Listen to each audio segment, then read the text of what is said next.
Hi everyone, Richard Robbins here, helping you build a productive business that you love.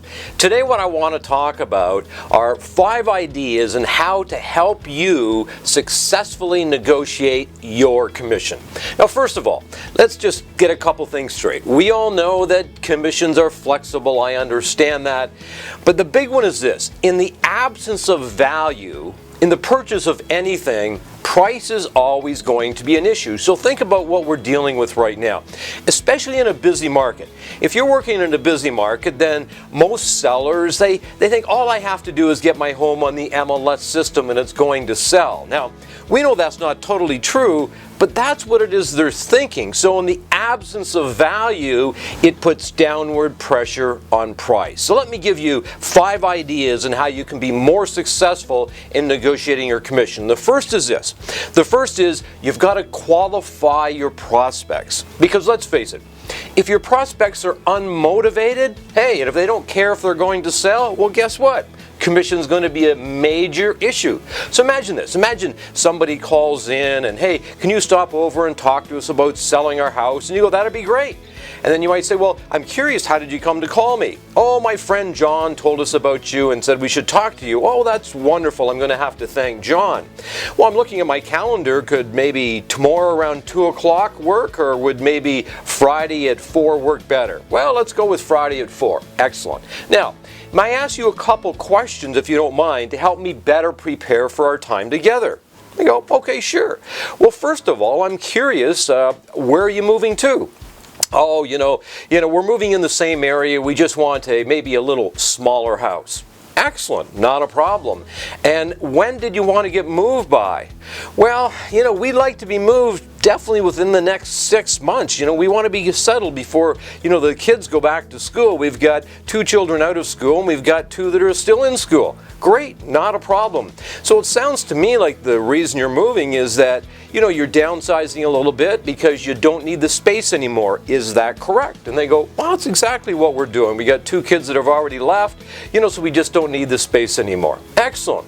Then I would say, and I'm curious, how much do you want to list your home for? Now at this point, they're either going to give you an answer or they're going to say, hey, you're the expert, why don't you tell us that, right? Which then you say, absolutely. I'll tell you, when I come over, I'm going to do an in-depth market analysis of your home, and I'll share with you what's happening in the area and what a marketable price would be. And I'm curious, are you familiar with prices in the neighborhood? Well, yeah, we sort of are. Great. Well, how much do you think your home is worth? Now, at this point, they're either going to tell you or they're not going to tell you, and either one is okay, and this is where you continue to move on.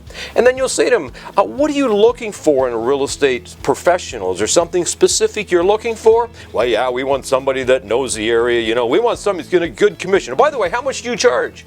And then you're going to say to them this: when I come over, what I'm going to do is a net sheet, because I don't think the actual amount of commission, I should say, is as important as what you're going to net out at the end when it's all said and done. So I'll share that with you when I pop over. And then the final question, which is the most important: when we get together, and if what I say makes sense, and of course you feel comfortable with me as your agent, are you in a position to go ahead and get the ball rolling? Oh yeah, we're ready to go. Or no, we're not, because we're going to talk to a couple of other agents. Beautiful. I need to know that. Would you agree? So what I did there was I qualified, and they have a where, they have a when, and I discovered their why. They want a smaller home because their family's getting smaller. So that's idea number 1. Idea number 2 is this. Now, the pre-appointment process. How do you increase the perception of your value before you actually show up? Well, we use something called a seller inform guide. So what you do is you send out a guide, and that way they get something in advance. It's got your marketing plan, talks a little bit about you, okay? It's got a whole bunch of testimonials in it, and you deliver this by courier, and then it looks very valuable. And then you phone 24 hours to reconfirm the appointment and make sure the time still works. Make sure both of the parties are going to be there if there's 2 owners. So now you're following up before you even get there, and they're going, boy, this person's really on the ball. And then idea number 3 is what I want you to do is share information they did not know was true. Because see, the value you bring to the marketplace is the difference between what it is they know and what you communicate they do not know. Because let's face it, they think they know as much as you. Or sometimes they think they know more, that's right. So what we want to do is start sharing some information. So you might say to them something like this, well, we've got a really good market right now, or the market isn't good, whatever the case is. And if I look at the statistics right now, can you believe that we actually listed 5,000 homes last month? Well, what's interesting is only 3,000 actually sold, so that's just over 50%. So what we're dealing with on a monthly basis is just over 50% of the inventory is actually selling, which means 50% or almost 50% is not selling. Now I got to show them statistics from the local real estate board, because never tell them what you can show them, okay? And now all of a sudden they're going, really? Well, we thought everything was selling, And you say, well, most people do, but even in the busiest of markets, believe me, not everything is selling. Because if a house is dramatically overpriced, it's not going to sell. If a house doesn't show very well, it's not going to sell. And if we can't get access to have buyers come into it, obviously it's not going to sell. So what we have to do is set you up to be the one that's going to sell. You might talk about, days in the market. So the days in the market right now are 38. Well, my days in the market are 28. You might say, if you look at our board, the average real estate agent right now is only selling 6 homes per year. Did you know that? Do you know if you just randomly choose an agent without understanding their success rate, they're only selling about 6 homes per year, but I did 12, I did 18 last year. We only have 72% of the listing inventory that's selling. I'm selling 98% of my inventory. Do you see where I'm going here? But you've got to show them the facts, the evidence, so they believe this to be true, and you separate yourself from everybody else, and you create a problem they didn't know they had because they thought everything was selling, right? They thought any agent can sell their home, and that's not the case. Then the fourth thing, you gotta handle the objection when it comes to commission.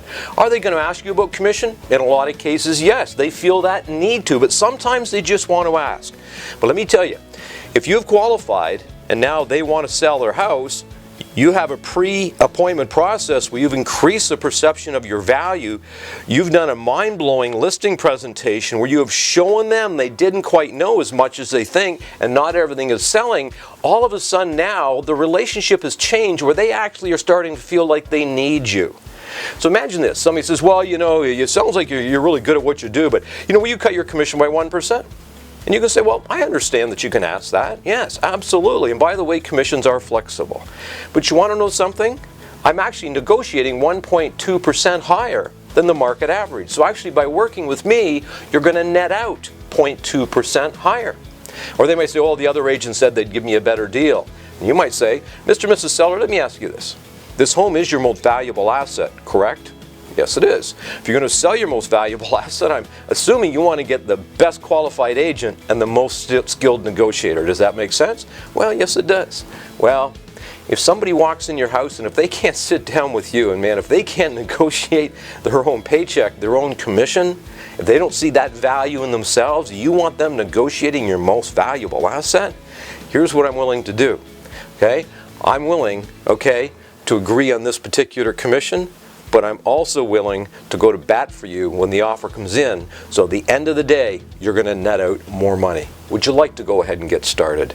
So you need to handle the objection. And then number 5, if you have done everything right, don't be attached to the outcome. I mean, whether you get it or whether you don't get it, now maybe you're going to have to follow up, I understand, but whether you get it or whether you don't get it, just be happy that you did your best. See, don't be attached to the outcome, be attached to what you did to get the listing. Did you pre-qualify? Do you have a pre-appointment process that works? Did you go in there and did you do a great listing presentation? Did you ask for the order? Did you handle the objection? If you've done all of those things right, you need to get in your car, crank up your music, and rock and roll all the way home because there's nothing else you could have done. Anyway, a little longer video than normal, I understand, but this is a big topic right now. How do we deliver value? And remember what I said, in the absence of value, price will always be an issue. Thanks for watching. It's a beautiful life, everybody. Make it count.